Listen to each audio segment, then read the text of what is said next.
estou agora no Colab, tá?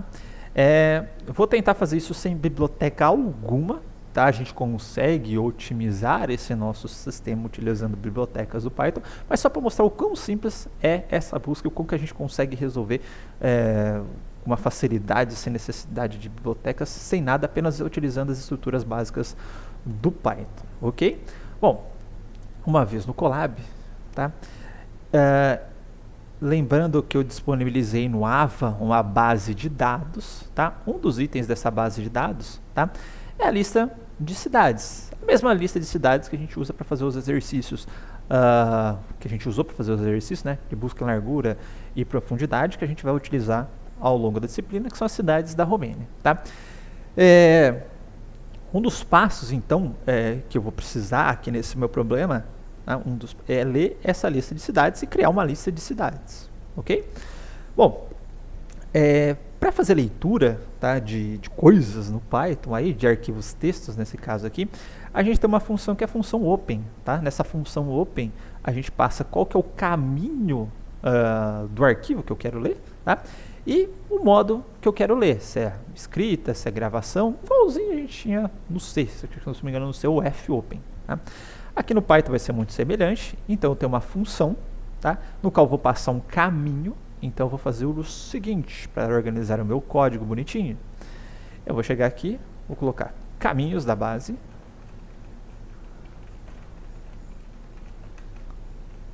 e nesta área de caminhos da base eu vou definir todos os meus da base. E nessa área aqui eu vou definir todos os caminhos que eu vou utilizar para depois utilizar essa função open aí, ok?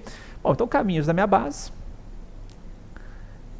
Eu vou ter aqui o path lista cidades, que vai ser igual, aí eu posso copy path no arquivo lista cidades. Vou abrir aqui o modo string, lembrando no Python modo string, aspas simples ou aspas duplas, vantagem das aspas simples, você não precisa apertar o shift.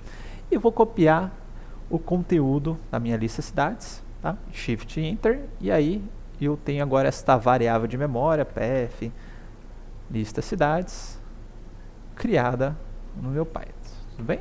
Path, lista cidades, está aí o conteúdo desta variável, certo? Por enquanto vai ser isso. Depois eu vou ter outros paths para as minhas outras bases, tá? E por enquanto, só para separar o meu programinha aqui, eu vou criar uma caixinha de texto que eu vou chamar de resto. Resto do programa. E aqui eu vou fazer algumas pequenas demonstrações, tá? Para fazer a leitura no Python, a gente vai seguir todo aquele nosso fluxo básico de leitura, que é abro o fluxo, faço operação no fluxo e fecho o fluxo, tá?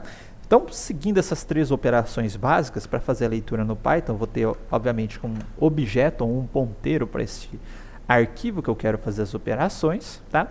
Esse ponteiro, ele é gerado pela função open, tá? E como eu falei, na função open, a gente passa o caminho do arquivo que a gente quer trabalhar e o modo que a gente quer trabalhar, tá? W para escrita, R para leitura, e se for binário, tá? No caso, WR para modo texto, se for binário, eu coloco o Bzinho aqui na frente, tá?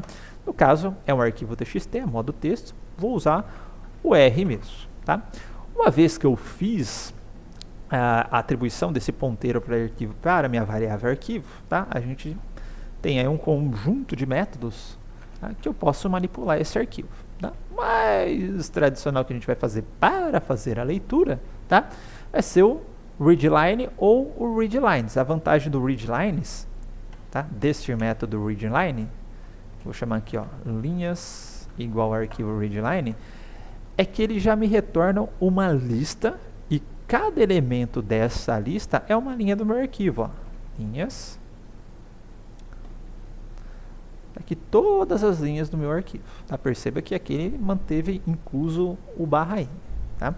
Bom, uma vez que eu abri o fluxo, fiz a operação sobre esse fluxo, a gente tem que fechar o fluxo, né? Arquivo.close, para não ficar esse arquivo na tabela de lista de arquivos abertos. Enfim, não dá nenhum tipo de problema com o meu sistema operacional. E lembrando que na hora que você está fazendo a escrita, esse close é importante para ele pegar todo o conteúdo que fica armazenado no buffer e jogar para o arquivo, tá? Às vezes, se você não utilizar o close, você não grava tudo que você queria gravar no seu arquivo. Bom, essa é uma forma, então, que eu tenho de fazer leitura, tá? Não é a mais comum no Python. Qual que é a forma mais comum que a gente tem de fazer leitura no Python, tá? Vou apagar estas linhas aqui, tá? Uma das formas mais comuns é utilizando a cláusula if, tá? E aí, tudo que está dentro do bloco if, tá? Ele vai fazer a operação no arquivo que você quiser, e a hora que você sai desse bloco if, automaticamente o arquivo já é fechado, tá? Então não precisa utilizar o close depois. Então, funcionar da mesma forma, não parecido, eu vou passar para o open, tá? O lista cidades, e em algum momento eu preciso fornecer um identificador, né, para utilizar esse identificador para fazer as operações em cima desse arquivo, tá? Então, para fornecer esse identificador, esse ponteiro para o arquivo, esse objeto para manipular o arquivo, tá? A gente vai utilizar a palavra-chave as, tá? E aqui o meu identificador. Como é bloco, tudo que é bloco no Python, a gente coloca 2 pontos e a linha, tá? Faz a indentação do código. Então, com o path lista cidades aberto, esqueci do modo, ó, no modo leitura, tendo esse modo leitura aberto como arquivo, tá?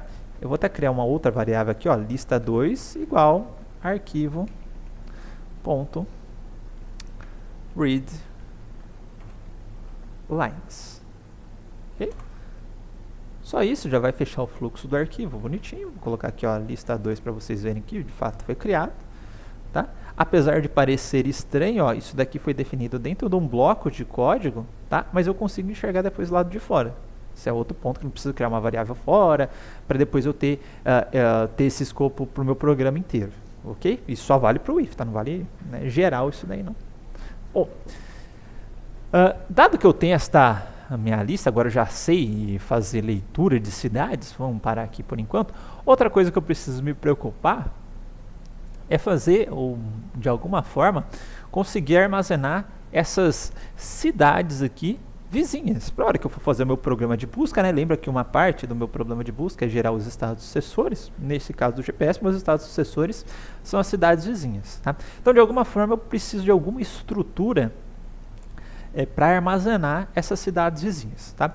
Uma estrutura bastante básica que a gente teria aí é a tupla, tá? A tupla, ela me permite armazenar vários valores como se fosse um único elemento, tá? Então, vou fazer aqui, ó, só para vocês verem, tupla igual arad Sibyl, tupla, tá? O conteúdo da minha tupla. Isso me permite também acessar só um elemento da tupla ou só outro elemento da tupla. Essa tupla pode ter mais de um elemento. Esse elemento aqui, o de outro elemento, pode ser de qualquer tipo, tá? Bom, se eu tenho possibilidade de uma tupla, eu poderia armazenar as cidades vizinhas considerando uma lista de tuplas, tá?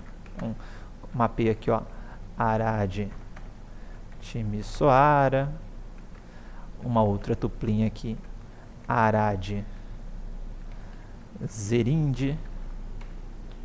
Vou colocar uma outra tuplinha aqui, Zerinde, não, Fagaras, opa, Fagaras Sibyl, e aí vai, tá?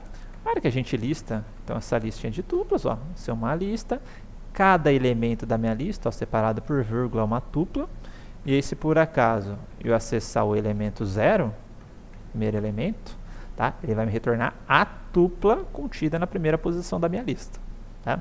Se eu acessar a posição 1, a tupla contida na segunda posição, e como isso é uma tupla, se eu quiser acessar o primeiro elemento da tupla, primeiro elemento da tupla, tá? Eu acesso o primeiro elemento da tupla na posição 1.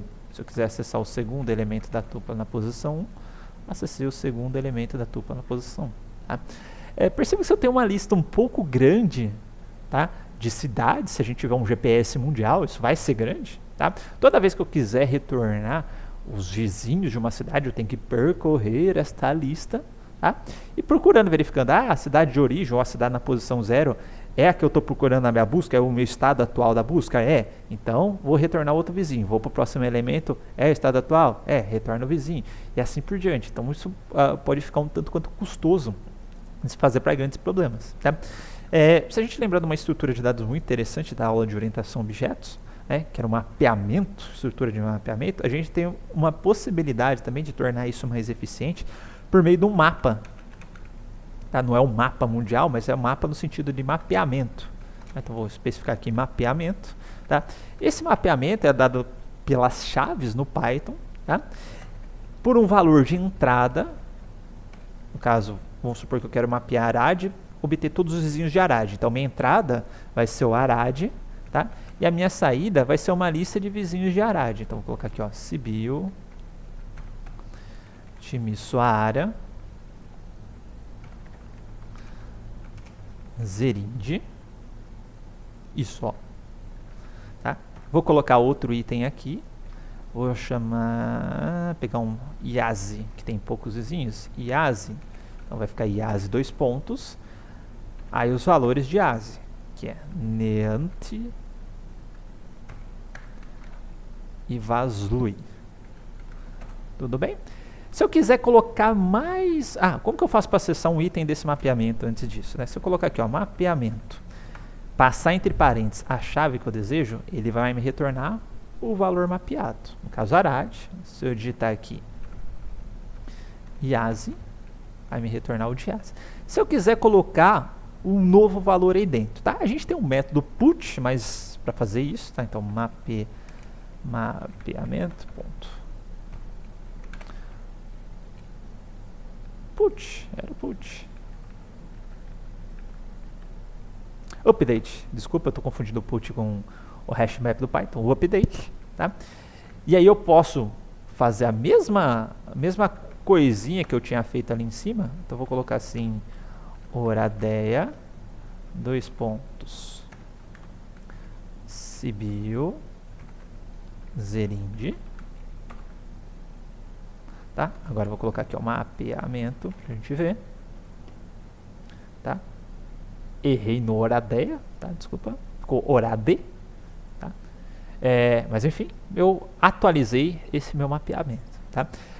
Eu posso fazer também da seguinte forma. Agora eu vou inserir o mapeamento correto, tá? Eu passo uma chave como se eu fosse recuperar um mapeamento, né? Então, Oradeia, tá? Só que aí eu vou utilizar o valor de igual para fazer uma atribuição a essa chave, tá? E aí eu passo a listinha agora correta de Oradeia. Sibiu, Zerinde. Vou digitar o mapeamento. Agora tem esse mapeamento. Bom, se eu quiser apagar o mapeamento, é del. Tá? Esse del é utilizado para apagar elementos também da lista depois e do dicionário. Tá? Mapeamento e a chave que eu quero apagar. No caso aqui eu quero apagar o horário que saiu errado. Mapeamento. Tá aqui, tudo bem? Bom, então essa é uma estrutura mais eficiente, porque agora, a hora que eu quiser recuperar, por exemplo, gerar os estados sucessores de Arad, é só...